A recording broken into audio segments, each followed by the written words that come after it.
When lifting weights, do you wonder how pushing yourself to the point of failure, where you can't do another rep, impacts your results?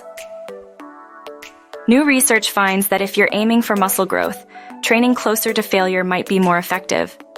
But for strength, the story is different. Strength.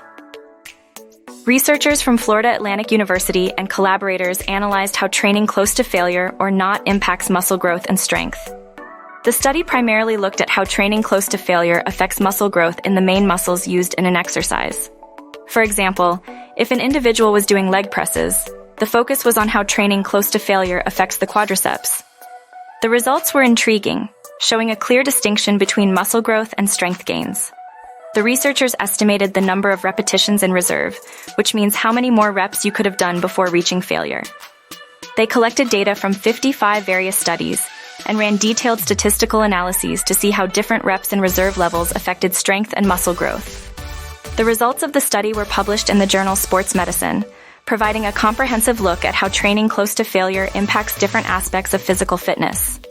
The study found that muscle size, or hypertrophy, benefits significantly from training closer to failure. The closer you are to failure when you stop your sets, the more muscle growth you tend to see. If you're aiming for muscle growth, training closer to failure might be more effective. In other words, it doesn't matter if you adjust training volume by changing sets or reps. The relationship between how close you train to failure and muscle growth remains the same, said Michael C. Zordos, Ph.D., senior author and professor at Florida Atlantic University.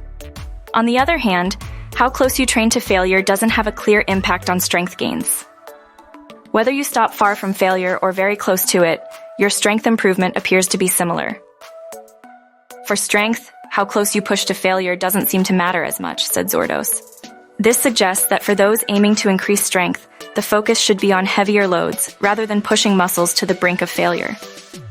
The researchers suggest that individuals who aim to build muscle should work within a desired range of 0.5 reps short of failure for optimized muscle growth while minimizing injury risk. For strength training, they recommend stopping about 3.5 reps short of failure without applying additional physical strain on the body.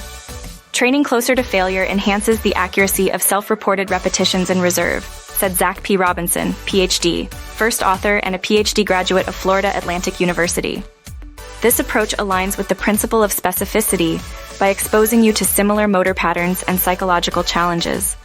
In summary, if muscle growth is your goal, pushing closer to failure is beneficial. For strength, focus on heavier loads rather than reaching failure. These insights can guide your training regimen for better results.